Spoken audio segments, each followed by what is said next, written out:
Alright folks, Ordinary Income back with another video. So looks like I was gone for 2 months and now I returned back with back-to-back days of videos. So returning hot, don't get your expectations up too high. I don't think I'm going to be returning to a video each day, but we'll go over a couple things. You know, we're coming in back scorching apparently, and speaking of scorching, we can talk about the July jobs report that came out last Friday. It took me a little bit of time to digest it all and see what's going on, but I wanted to add a couple quick thoughts on it. And the one note I have to add though is yesterday I released a video about oil and the price of gas itself. You can take a look at it. In the video, I realized that my little video window here was blocking out a couple of the numbers. So I did leave resources in the link description or in the video description itself with links to the article I found that image from. Granted, it was not an up-to-date image, but it served the purpose that I needed it to. So you can take a look. If you got any questions, of course, as always, leave comments. Find me on Twitter, send me DMs and all that, and I'll answer everything I can to the best of my ability. So we'll get to the July jobs report. And it made a lot of news because when it came out last week, they pretty much shattered the expectations that the Labor Department added, or said that the U.S. economy added about 528,000 jobs, and the forecast was around this 258,000, 250K number. So it pretty much doubled as opposed to expectations. And if I wanted to, I could probably release a video about how I hate expectations and forecasts and all that, but that's for another day.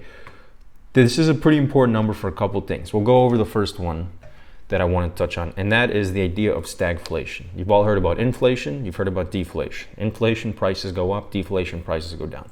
Obviously, inflation is a huge deal right now because everything's getting more expensive and our purchasing power isn't following up with it.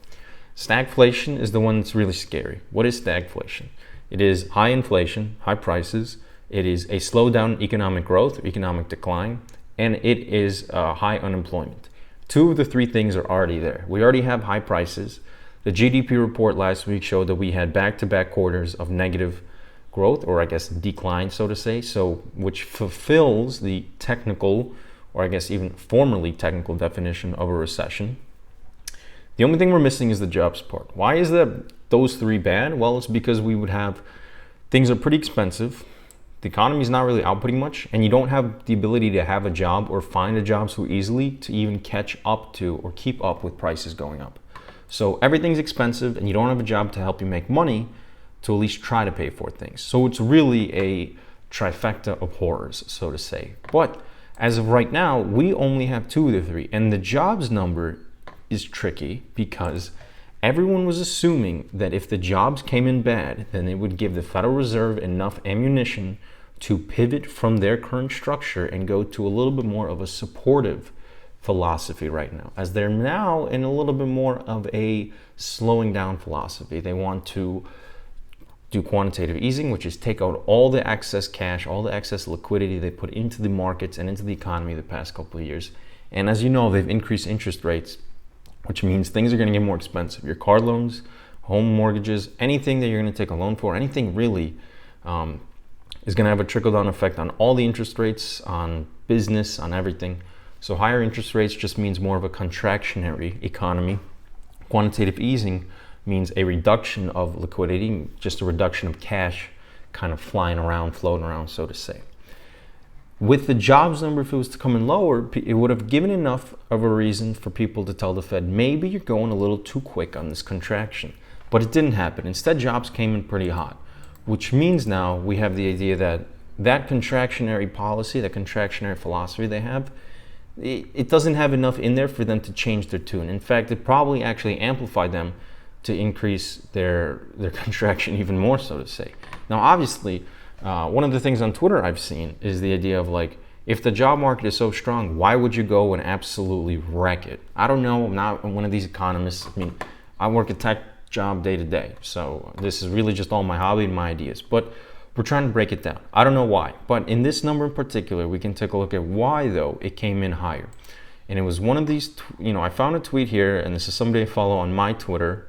And you can take it for what it's worth, but this is an idea that I've been seeing kind of floating around a lot and that people were kind of sticking to. And it's not just Fred McFeely over here that was saying it. It was a lot of the people I trust, the guys on CNBC like Guy Adami, Danny Moses, QTR and all that, George Gammon, I think they were all kind of taking up the same idea that the reason that jobs numbers coming high is because people are taking jobs due to the recession.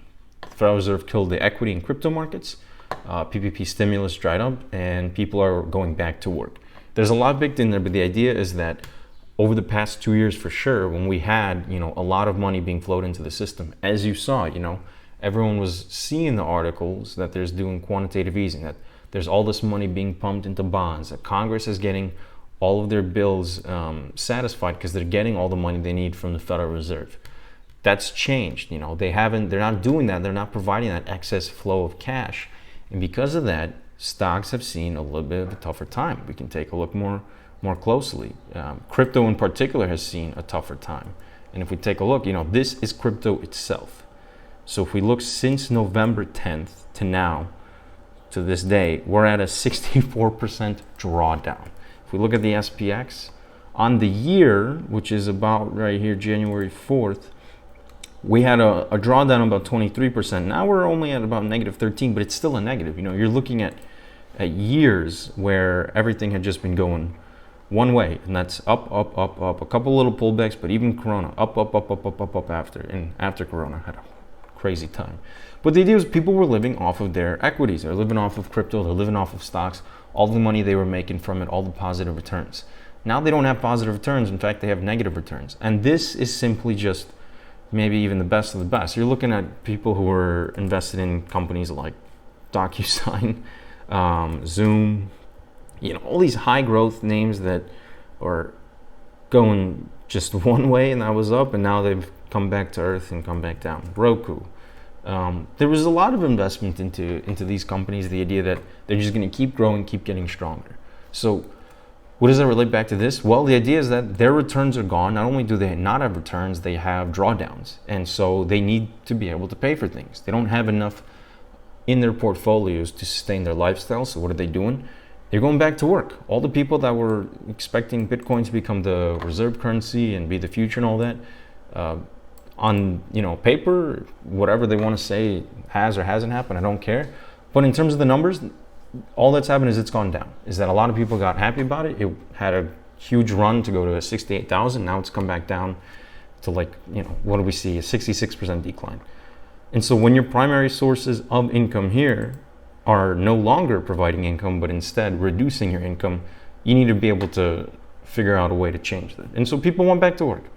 And a lot of the jobs that were helped in this report, I believe, were jobs that are more part-time based, maybe even gig economy related, retail based, so to say. Not necessarily jobs that are high executive, high corporate, astronomically paying jobs. But that's the idea of what I've been seeing in the jobs market. What does it mean for you? I think first thing it means is that there's still the ability to get jobs if you want it. I know on a more local narrative, there's still plenty of signs in the area I live in and the neighborhoods I drive around looking for jobs.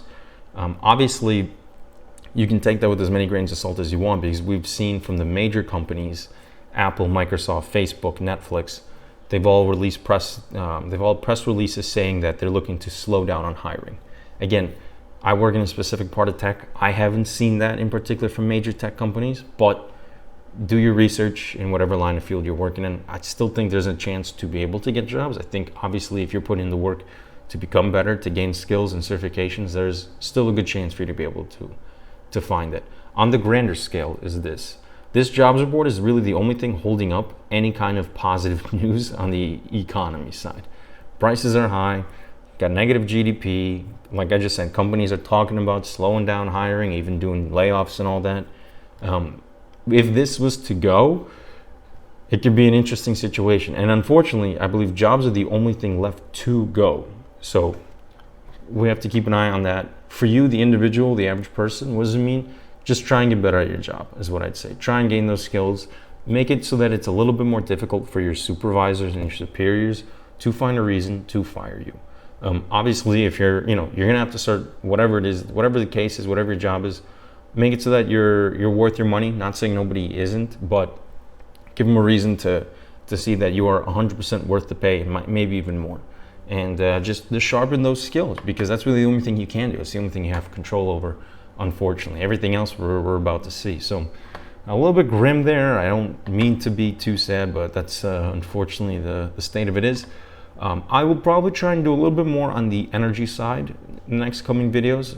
We got inflation numbers coming out this month, so I'll take a look at that. But there's a lot of stuff going on with energy that I'd like to dig into, and stuff I've been hearing from my resources and all that. So if that's something you guys like, let me know. If there's other topics you want me to cover about the economy, let me know. And it could be the economy, the stock market, whatever. I'll do my best to break them down. Hope you all enjoyed. Catch you back later this week, and have a good one, folks.